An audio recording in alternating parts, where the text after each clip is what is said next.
Bonjour et bienvenue dans ce podcast consacré au coaching et au développement personnel. Je suis Sylvain Nardon, coach et formateur.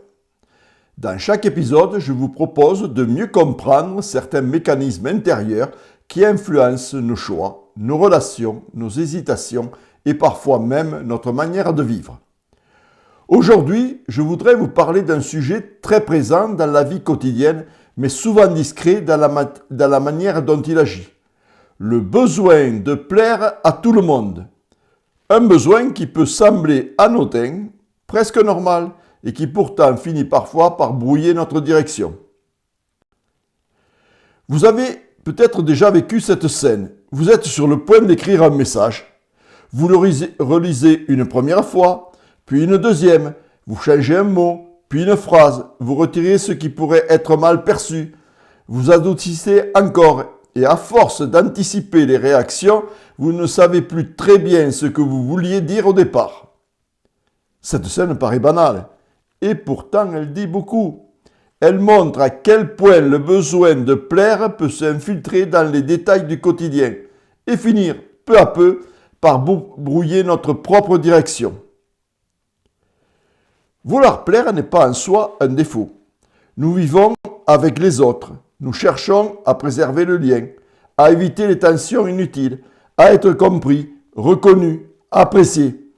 Cette part d'ajustement est normale. Elle fait partie de la vie relationnelle.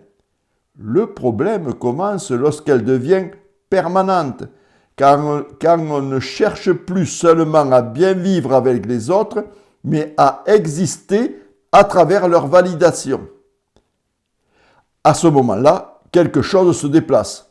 On ne se demande plus seulement ce qui est juste, utile ou fidèle à ce que l'on ressent.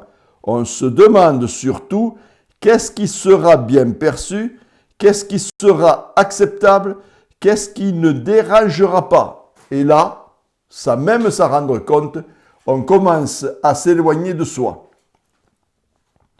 Derrière ce réflexe, il y a rarement quelque chose de superficiel.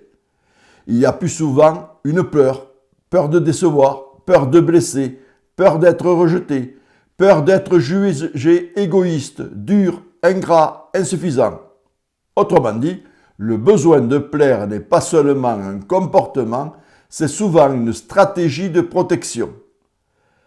En restant agréable, adaptable, disponible, on essaie de sécuriser la relation, on évite le conflit, on préserve une image, on maintient un équilibre. Ce mécanisme est profondément humain. Mais à force de vouloir éviter l'inconfort, on peut finir par s'éloigner de soi-même. Le coût de cette stratégie n'apparaît pas toujours tout de suite. Il se manifeste souvent par petites touches. Une fatigue diffuse, une irritation difficile à nommer, des envies minimisées, des limites mal posées, des décisions repoussées. On dit oui alors qu'une part de soi pense non.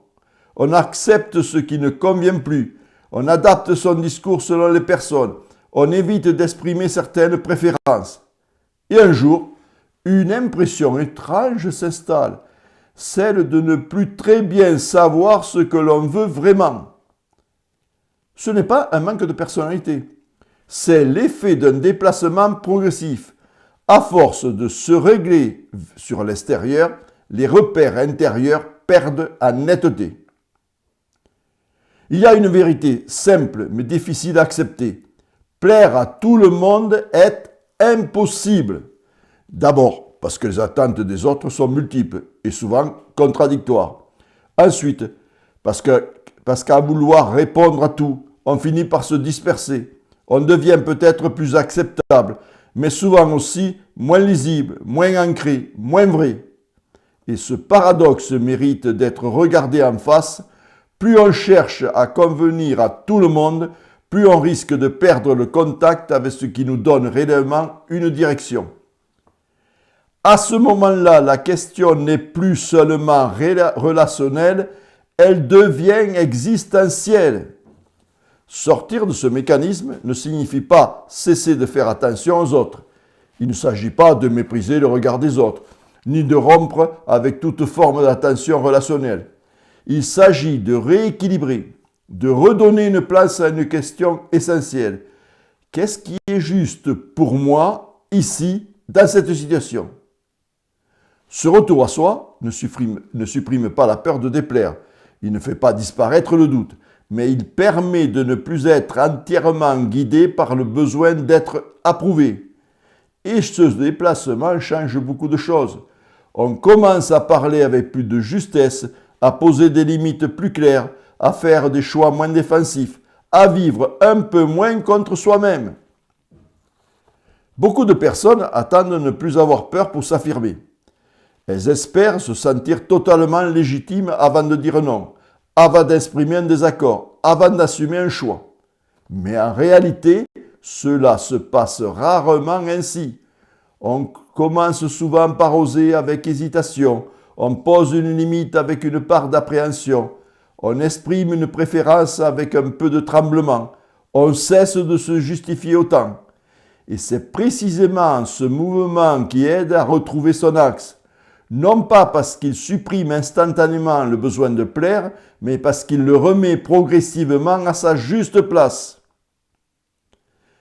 Dans l'accompagnement, cette question revient souvent. Les personnes ne disent pas toujours « je veux plaire à tout le monde ».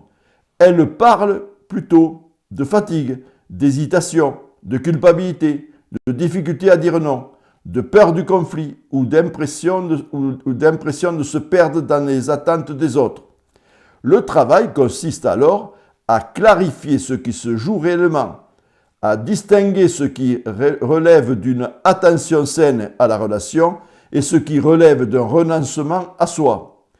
C'est souvent là qu'un espace s'ouvre, un espace que l'on peut retrouver, où l'on peut retrouver des repères plus personnels, plus stables, plus cohérents. Le coaching n'a pas pour but de couper du lien. Il aide à retrouver une manière plus juste d'être en relation sans s'oublier soi-même. Arrêter de vouloir plaire à tout le monde, ce n'est pas choisir l'isolement. Ce n'est pas devenir indifférent. C'est cesser de confier sa direction au regard extérieur.